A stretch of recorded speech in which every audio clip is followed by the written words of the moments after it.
Olá, tudo bem? Neste vídeo vamos estudar o capítulo 12 do Evangelho de Lucas. Lucas diz que havia miríades de pessoas seguindo Jesus. A palavra grega traduzida como miríades é miriadon, que quer dizer 10.000. Não podemos imaginar dezenas de milhares de pessoas cercando Jesus. Não havia tanta gente naquela região. Isso pode ser uma força de expressão, querendo dizer que havia uma grande multidão, mas não podemos esquecer que Jesus não estava presente apenas no plano físico. Se hoje um médium suficientemente treinado pode acessar ao mesmo tempo o plano astral e o plano físico, mesmo que imperfeitamente, é evidente que Jesus via, ouvia, pregava e agia no plano astral. Milhares de espíritos desencarnados estavam à volta de Jesus, aprendendo, socorrendo-se, preparando-se para reencarnar em seguida e dar continuidade à pregação do Evangelho,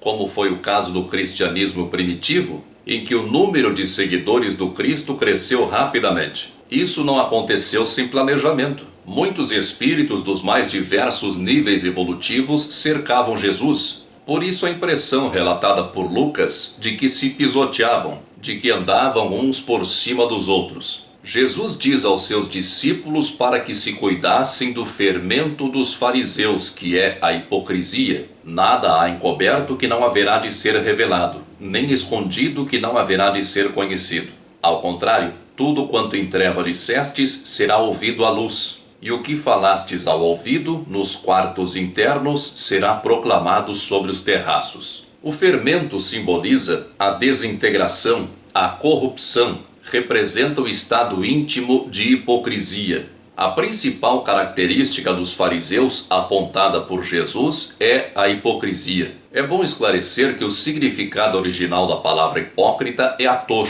Jesus comparava os fariseus aos atores da época, que em seus diálogos respondiam uns aos outros com suas falas decoradas, que interpretavam personagens que aparentavam ser o que não eram. Os fariseus eram muito esclarecidos para a época, mas não utilizavam o seu esclarecimento para tornarem-se pessoas melhores. Apenas seguiam regras exteriores. Perderam-se em suas próprias regras e tradições, como os fundamentalistas de hoje, que não se permitem questionar nada que esteja na Bíblia, por mais grotesco e insano que seja. Por outro lado, os espíritas também correm o risco de assemelharem-se aos fariseus. Jesus cobrava mais dos fariseus do que qualquer outro grupo ou classe, justamente por eles terem mais esclarecimento. Quanto mais esclarecimento, maior é a cobrança. E os espíritas que decoram questões doutrinárias, esquecendo-se de colocar em prática os ensinamentos de Jesus, estão bem próximos dos fariseus. Jesus alerta para a realidade espiritual, pois se no plano material é possível esconder-se atrás das aparências, no plano astral a verdade sobre nós é revelada. Depois de desencarnados não teremos uma máscara de carne para nos escondermos. Então nossos pensamentos e sentimentos íntimos serão conhecidos de todos.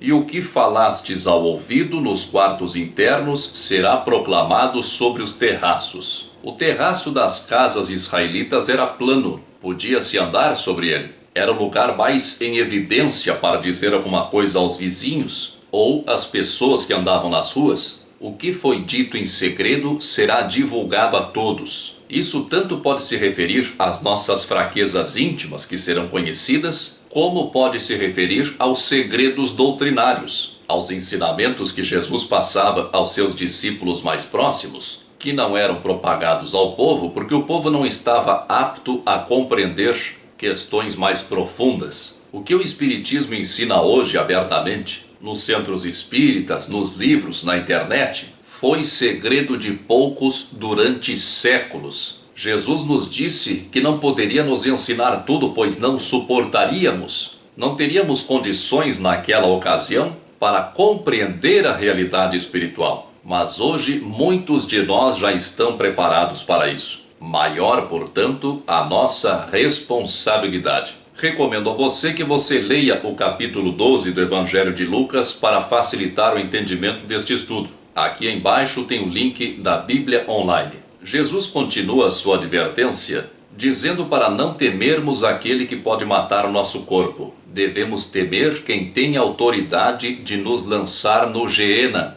A maioria das versões traduz a palavra Geena como inferno, mas isso é uma incorreção. O Geena, ou Vale dos Gemidos, é mencionado já no Antigo Testamento. Desde Josué, era um vale onde foi construído um altar ao deus Moloque, onde eram feitos sacrifícios de crianças. Até reis dos judeus, como Manassés e Acás, queimaram os seus próprios filhos em adoração a Moloque. O profeta Jeremias protestou contra esta monstruosidade e o rei Josias destruiu o local de culto, fazendo daquele vale o depósito de lixo de Jerusalém, onde lançavam os cadáveres de animais e de criminosos. Depois da morte de Josias, o culto a Moloque foi reativado por algum tempo.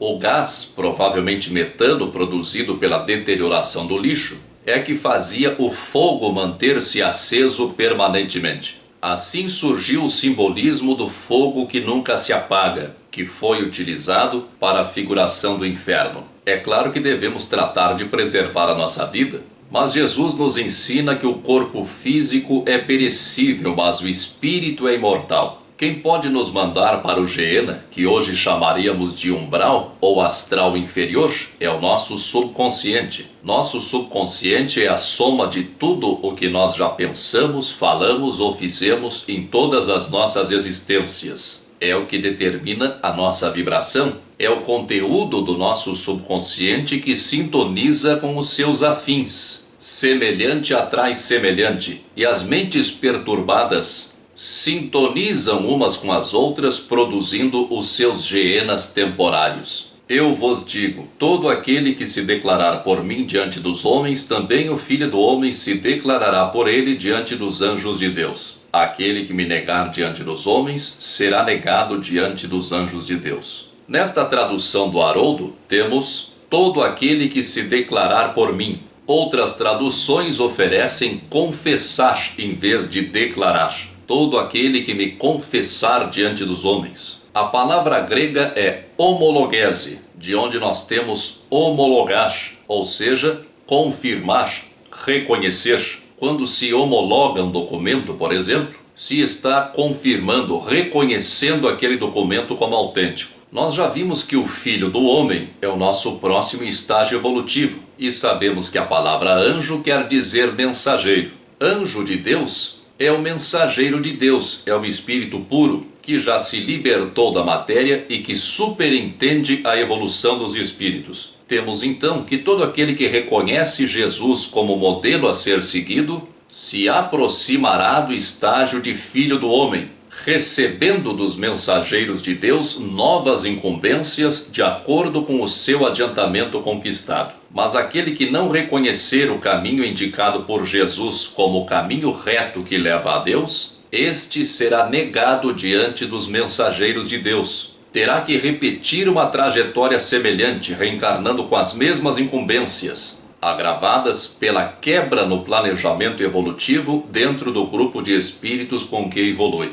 E todo aquele que disser uma palavra contra o Filho do Homem, a ele se perdoará. Mas ao que blasfemar contra o Espírito Santo não se perdoará. Aquele que contrariar os requisitos para a ascensão ao estágio evolutivo de Filho do Homem, estará atrasando a si mesmo e será perdoado, ou seja, será desligado, desatado, liberado do seu erro, assim que retomar o caminho. Mas aquele que blasfemar contra o Santo Espírito, o texto grego traz aqui Santo Espírito em vez de Espírito Santo. Este não será perdoado, quer dizer, não será desligado do seu erro. Este não apenas se desviou do caminho natural em linha reta que leva ao próximo estágio evolutivo de Filho do Homem. Este está na contramão do caminho evolutivo, está se opondo ao Espírito, está se insurgindo contra a sua natureza divina, contra a sua natureza de Filho de Deus, criado à imagem e semelhança de Deus. Não será automaticamente libertado do seu erro assim que retomar o caminho. Terá que resgatar o seu erro, recuperando a caminhada. Disse-lhe alguém da turba: Mestre, dize ao meu irmão para dividir a herança comigo. Ele, porém, lhe disse: Homem, quem me constituiu juiz ou partidor sobre vós? E disse-lhes: Olhai, guardai-vos de toda a avareza, porque a vida de alguém não está na abundância dos seus bens. A lei determinava que 2/3 da herança ficassem com o filho mais velho, e o outro terço fosse dividido entre os demais. O reclamão provavelmente era o irmão mais novo. Percebemos, pelo exemplo de Jesus, que não devemos nos meter a tratar de questões familiares dos outros. Temos que estar disponíveis para ajudar, mas sem nos intrometermos em questões pessoais, mesmo que sejamos chamados a isso. Para essas questões existem profissionais competentes. Naquela época, estas decisões cabiam geralmente aos escribas. É provável que o povo tenha se decepcionado com Jesus por ele não tomar esta decisão ao seu encargo, pois esta era uma das características que o povo esperava do Messias prometido, do grande líder que Deus mandaria para libertar o povo do dominador romano. O rei Salomão, por exemplo, ficou conhecido, entre outras coisas, por sua sabedoria em resolver pendengas judiciais entre as pessoas. Mas Jesus aproveita a oportunidade para nos deixar um ensinamento em forma de parábola. A região de certo homem rico produziu abundantemente, e arrazoava em si mesmo, dizendo: Que farei, porque não tenho onde recolher os meus frutos? Disse: Farei isto: derrubarei os meus celeiros, edificarei maiores, e recolherei ali todo o trigo e os meus bens. E direi à minha alma: Alma, tens muitos bens armazenados para muitos anos. Repousa, come, bebe, deleita-te. Mas disse-lhe Deus: Insensato, nesta noite requisitam a tua alma de ti, e o que preparastes para quem será? Assim é o que entesoura para si mesmo, mas não está enriquecendo para Deus. O homem queria armazenar os frutos, mas o ensino é válido também para o saber. De nada adianta acumular conhecimento e não compartilhá-lo. O conhecimento deve ser movimentado. O homem da parábola substituiu um celeiro por outro celeiro maior. Em vez de substituir o seu apego às coisas materiais, aumentou o seu apego. Nosso grande esforço no estágio evolutivo em que estamos é de substituir velhas crenças por novos conhecimentos, substituir pensamentos negativos por pensamentos positivos, substituir maus hábitos por bons hábitos. E disse aos seus discípulos: Por isso eu vos digo, não vos inquieteis pela vida, com o que comereis, nem pelo corpo com o que vestireis, pois a vida é mais que o alimento, e o corpo mais do que a veste. Observai os corvos, que não semeiam nem ceifam, os quais não têm despensa nem celeiro, mas Deus os alimenta. Quanto mais valei vós do que as aves? Qual dentre vós pode, inquietando-se, acrescentar um côvado à sua estatura? Portanto, se não podeis o mínimo, por que vos inquietais a respeito do restante? Observai os lírios como crescem, não labutam nem fiam. Eu, porém, vos digo que nem Salomão em toda a sua glória vestiu-se como um deles. Se a erva do campo que hoje existe e amanhã é lançada ao forno, Deus assim as veste, quanto mais a vós, homens de pouca fé. Também vós não indagueis o que comer, o que beber, não estejais inquietos. Pois estas coisas as nações do mundo buscam, mas vosso Pai Celestial sabe que necessitais disto. Todavia, buscai primeiramente o reino dele, e estas coisas vos serão acrescentadas. Buscai primeiramente o reino de Deus, e estas coisas vos serão acrescentadas. Raramente alguém leva esta recomendação de Jesus a sério. No entanto, nada mais óbvio do que isso. Uma pessoa equilibrada espiritualmente desempenha melhor qualquer atividade em qualquer área da vida. Uma pessoa que busca o reino de Deus, que é o nosso próximo estágio evolutivo, que busca evoluir, aprimorar-se, melhorar-se moralmente, é uma pessoa que se relaciona melhor e encontra em todas as suas atividades um sentido maior. A recomendação de Jesus nesta passagem é para não nos preocuparmos. Temos que nos ocupar e não nos preocupar. A cada dia viver o próprio dia e não antecipar o dia de amanhã. Nosso padrão de pensamentos atrai pensamentos semelhantes de encarnados e desencarnados. Quando nos preocupamos, estamos atraindo outros pensamentos de preocupação e ansiedade. Tudo começa pelo pensamento. Todas as realizações humanas, antes de se concretizarem materialmente, tiveram existência no pensamento. Um padrão de pensamentos de preocupação produz no mundo material sempre mais motivos para preocupação. Somos o que pensamos, e a vida nos apresenta o que intimamente achamos dela. Jesus não está aconselhando a ociosidade de jeito nenhum. Os corvos não são ociosos, mas não se preocupam com o dia de amanhã.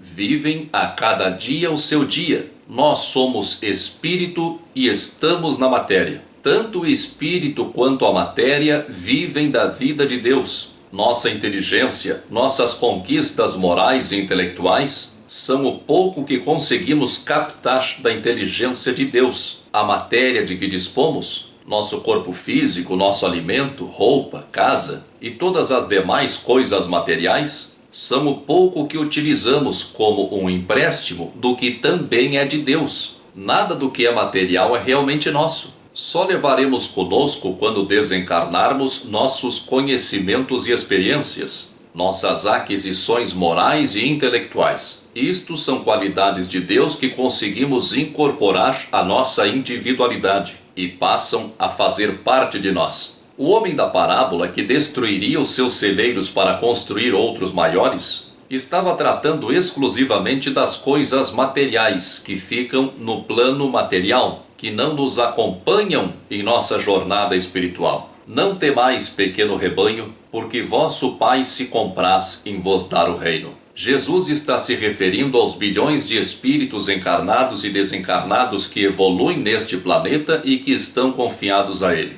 Jesus é o pastor deste pequeno rebanho, pequeno perto da imensidão do cosmos. Jesus é o responsável pelos espíritos da Terra e nos avisa de que estamos prontos para conquistar o reino de Deus, progredirmos e subirmos um degrau na escala evolutiva espiritual. O ensinamento continua: onde estiver o vosso tesouro, ali estará também o vosso coração. Este ensinamento de Jesus não se refere especificamente aos bens materiais, mas a tudo o que valorizamos. Concentramos o nosso pensamento nas coisas que nos são mais importantes. Essas coisas podem ser boas ou más, mas o nosso pensamento passa a maior parte do tempo em função dos mesmos assuntos, dos mesmos temas, das mesmas ideias. Para muitos é o dinheiro, para outros é o sexo, para outros a vingança, ou a doença, ou a preocupação com os filhos, ou o ciúme doentio,